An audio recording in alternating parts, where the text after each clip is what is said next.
Temos uma notícia importante vinda de Deer Island.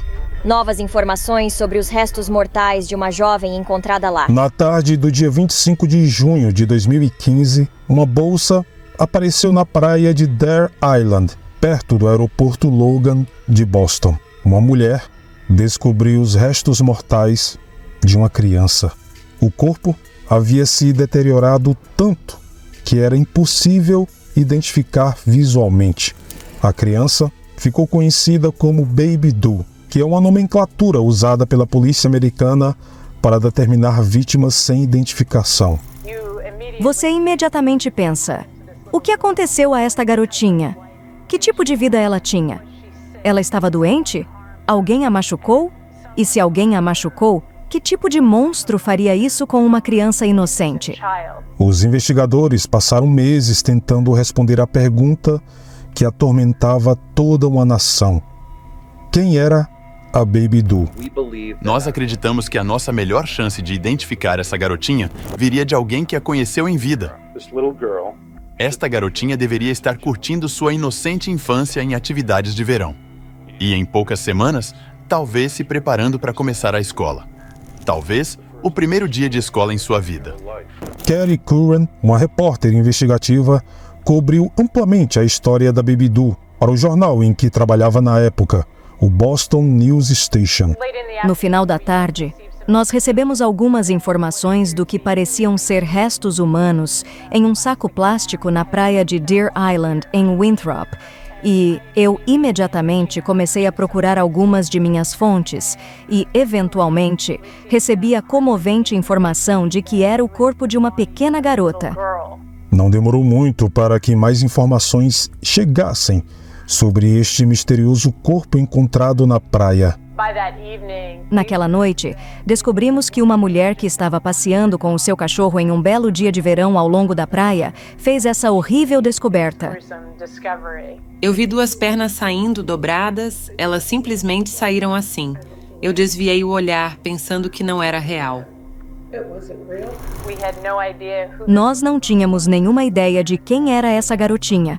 Tudo o que sabíamos era que ela tinha cabelos e olhos castanhos e estava vestindo leggings de bolinhas. E havia um cobertor numa bolsa que tinha uma estampa de zebra.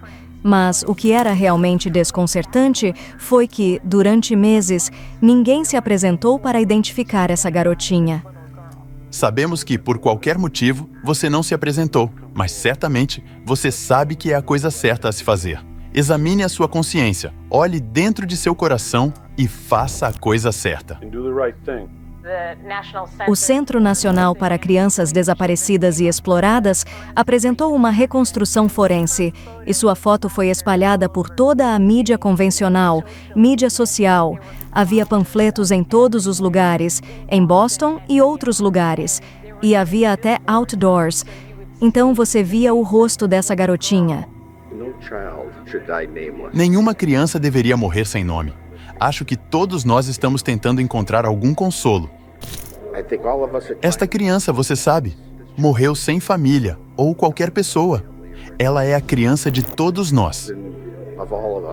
Há um medo de que, sem as informações corretas, este caso possa ficar sem solução. Os investigadores receberam centenas de dicas e pistas, e eles estavam perseguindo essas pistas em Massachusetts e em todo o país, até no exterior.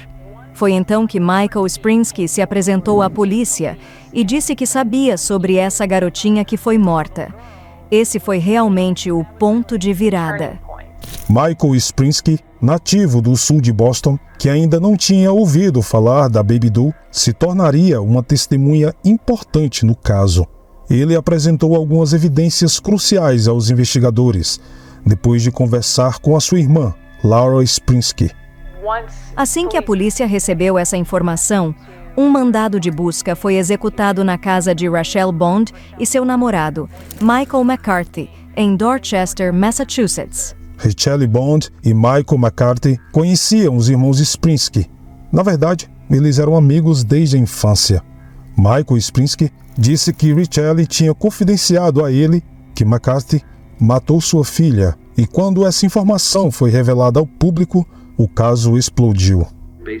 Com base em entrevistas e evidências encontradas em torno de vários mandados de busca executados nas últimas 24 horas, a criança que todos nós conhecemos como Baby Doe foi identificada como sendo Bella Neveah Amoroso Bond. Assim que começou a circular a notícia de que era de fato a Bella, foi um momento decisivo. Em setembro, tínhamos apenas um nome para combinar com o rosto dessa garotinha e começamos a encontrar alguns detalhes horríveis neste caso. Foi determinado que Bella levou um soco tão forte que a matou e que o corpo foi armazenado em uma geladeira em casa, antes de ser colocado em um saco plástico e depois jogado no porto de Boston. Os promotores disseram que Michael McCarthy inicialmente jogou o corpo de Bella perto da usina de Edison, no sul de Boston, um local onde McCarthy e Springsky costumavam frequentar quando eram adolescentes. Quando você soube que foi aqui que o corpo dela foi jogado, o que passou pela sua cabeça? Choque e nojo. A maneira como isso foi feito é inimaginável.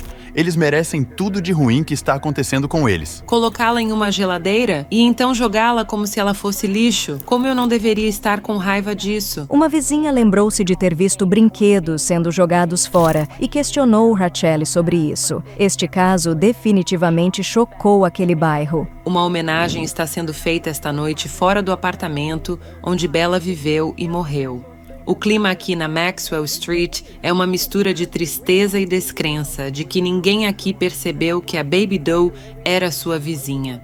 Vejo esse tipo de caso todos os dias. Eu não a via desde o verão, foi quando queria perguntar para a mãe assim, mas achei que não era da minha conta perguntar isso. Também aprendemos muito sobre a história de Bella, que sua mãe e seu pai se conheceram quando eram sem teto. E sua mãe, Rachel Bond, tinha um histórico de abuso de substâncias. Ela havia sido presa por prostituição. Ela tentou ser responsável, mas vivia drogada. Tipo, ela ficava meio fora de si, com a fala arrastada, e sua filha sempre ficava dentro de casa. Fumava um cigarro, a filha chorava. O pai de Bella nunca a conheceu pessoalmente, mas frequentemente falava com ela por telefone. Meu maior arrependimento é não vir aqui logo antes. Deixar tudo para trás e vir aqui pela minha filha. Ele disse à polícia que, quando veio para Massachusetts, queria ver Bella. E quando perguntou a Rachel Bond onde estava sua filha, Rachel disse que o Departamento de Crianças e Famílias a tinha levado. Eu sabia que algo estava acontecendo. Eu percebi que Bella não estava em um ambiente seguro e queria sua mãe longe. Rachel Bond já teve seus direitos parentais rescindidos para outros 2 filhos, 10 anos antes de Bella ter nascido. Em 2013, o Departamento de Criança e Família encerrou prematuramente um caso de negligência com relação a Bella, alegando que não havia sinais de maus tratos. Quando todos os apoios do Estado naturalmente terminaram, ela não foi capaz de lidar com o estresse de sua vida. Portanto, é realmente uma questão de credibilidade e em quem o júri acreditará. O Estado foi negligente, sem dúvida. O casal foi preso e acusado da morte de Bella. McCarthy foi acusado de assassinato, enquanto Bond foi acusada de cumplicidade no crime e furto, por continuar recebendo o benefício da assistência social para ajudar na criação da sua filha, mesmo após a morte da criança. A mãe de Bella, Rachel D. Bond, de 40 anos, foi presa como cúmplice do assassinato. Com base nos fatos e nas evidências desenvolvidas até o momento, que são consistentes com as conclusões do médico legista, alegamos que McCarthy causou a morte de Bella, que ele fez isso intencionalmente, que ele e Bond tomaram medidas específicas para manter a morte de Bella em segredo e evitar processos. À medida que a data do julgamento se aproximava, novos detalhes surgiram sobre a vida de Bella antes de sua morte. Os promotores dizem que foi aqui que a vida de Bella Bond terminou, em cima de um colchão duplo adornado com um travesseiro da Hello Kitty, onde a criança morava com sua mãe Rachel Bond e Michael McCarthy, acusado de ser o assassino. Bond concordou em testemunhar que McCarthy matou sua filha como parte de um acordo judicial. Ela também disse que ele ameaçou matá-la se ela contasse a alguém sobre o crime. Este caso parece se basear no fato de que apenas 2 pessoas realmente sabem o que aconteceu com esse bebê. Um deles agora conseguiu um acordo judicial. Acho que os promotores tiveram que fazer essa aposta. Você sabe, muitas vezes as mulheres, no caso dela, dizem que são vítimas de violência doméstica, que foi ameaçada se revelasse o assassinato. Eu estava com medo. Do que você tinha medo? Dele. Quando Bond assumiu o depoimento, ela fez um relato emocionado do que disse ter acontecido com sua pobre filha. Ele disse que era a hora dela morrer. Ela era um demônio. Ele a socou no estômago. Onde ela estava? Deitada na cama.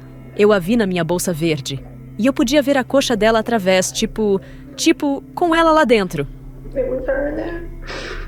McCarthy foi considerado culpado de assassinato em 2º grau e condenado à prisão perpétua, com possibilidade de solicitar a liberdade condicional após cumprir 15 anos de reclusão.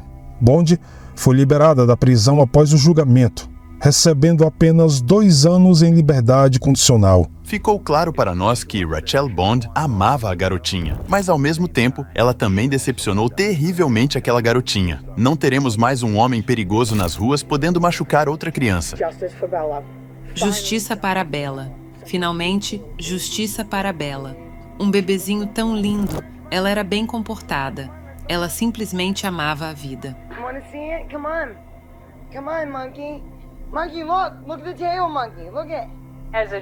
Como jornalista, você tem tantos desses casos que tocam seu coração e pensa: será que eu sou uma boa mãe? Sempre que há um crime ou se há a morte de uma criança, é sempre tão doloroso porque você pensa: quem iria querer prejudicar uma criança inocente? Você apenas reza por justiça e paz, você sabe, para sua família. Eu sou o Daniel e obrigado por assistir.